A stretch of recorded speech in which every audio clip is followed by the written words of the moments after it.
Awesome. Good afternoon, Virginia. It's an honor to be here. And if you remember, just 2 years ago, we stood in this very place, only about 50 to 80,000 people, depending on whether you're watching the legacy media or reporting the truth, how many people were actually here. And it was such an honor to be here and to speak at that event. So many of you are here. Raise your hand if you were actually here 2 years ago. Absolutely. And you know, that's thanks to the good leadership of President Philip Van Cleve and Pat Webb and the entire VCDL volunteer community. We are so forever ever grateful. Yes, I do have a 100% VCDL score lifetime, and I can't believe it, but I've actually been in the state Senate for 8 years. I've voted against every single measure that would take away a law-abiding citizen's ability to protect themselves. I've voted against it every single time. And even, you know, it's so important that you have legislators that are not just Republicans, but who truly live by and support the Second Amendment. Many of you all know I carry. I carry if I'm going to the gym. I carry wherever I'm going. And, you know, I'm really want to dispel this fallacy, this lie that suburban women want gun control, because that is a lie. I am a suburban woman from Chesterfield County, and I do support my ability as a mother to protect my family from criminals that don't care what happens on July 1 and what gun control goes into place, because they're not going to follow it.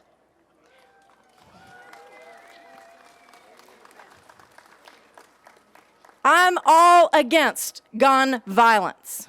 But friends, if we would equip law-abiding citizens with a basic fundamental right that's God-given, put in our Constitution, then we wouldn't have many of the crimes that we have today. And I just want to walk us through history for just a moment.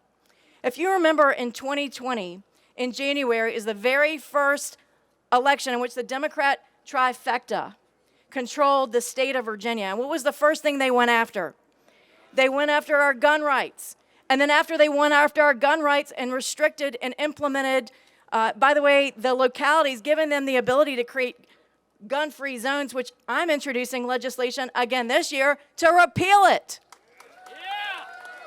Because we do not need to turn law-abiding citizens into criminals, into felons, because of the patchwork of confusing legislation, which if you're somebody like me who ran statewide and had to keep up with an ordinance, when you're just driving in the course of a couple days, you could end up violating all these laws unintentionally and becoming a criminal, you just simply by carrying. Listen, we want to do our best to create an environment in which law-abiding citizens feel safe, which, you know, is also why I am introducing a bill to repeal red flag laws, which, it's un-American. When do you repeal, when do we deny due process in America?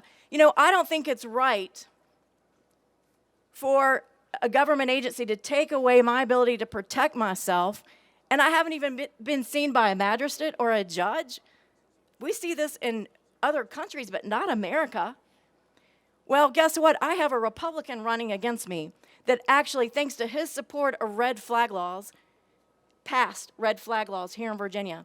So it's not important that you just vote for a Republican, but you find a Republican that actually fully supports. Not only do I have a 100% rating with VCDL 8 years in a row, an A rating with the NRA, but friends, I carry IPAC every single day, and that's why I understand the legislation and how it affects suburban moms, suburban dads, anywhere you belong.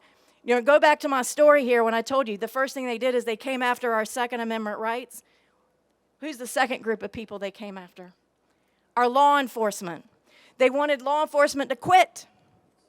They wanted to eliminate qualified immunity. And what do you think these law enforcement officers did? We barely pay them what they're worth. And they're like, I can't financially support a liability here. Should I be caught in the line of duty and stripped of my ability to provide for my family? And we had a lot of law enforcement to quit. So they're taking away your guns, taking away your ability to protect yourself, taking away law enforcement, And what does that make us all? They want us to become what? Do we want to be victims? No. So let's fast forward. The people rise up. Even people who are not politically involved or active got involved in politics like they've never seen before. That's why we saw the huge rally back in 2020. Because whenever you take a person's fundamental right to protect themselves, it's the very next step, then you have socialism. Because if they can take your guns, then they can take every other constitutional right that you have. And that's why it's so important. It's not just about hunting.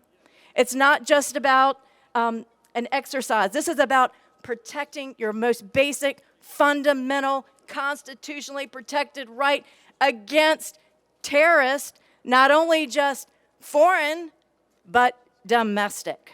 Remember? Domestic. That's why we need the Second Amendment. We've got to protect it. The good news is Governor Youngkin won, and so we took back the governor's mansion. We took back the lieutenant governor, the attorney general. We won back the House. We went from being in reverse to being in neutral. And in order to win again and to go in forward and become Virginia again, we must keep the House, but now we also have to win back the Senate of Virginia. That's what we have to do. But we can't win back the Senate with just any Republican. We need Republicans that actually live, think, and breathe the Second Amendment. God bless you, everyone. And I have a petition here. If you live in Chesterfield, if you live in Colonial Heights, come see me. I'm trying to get my name on the ballot because I need 250 signatures. Come see us over here by the flags, and you can sign the petition to get my name on the ballot because we're going to make Virginia great again. Thanks, everyone.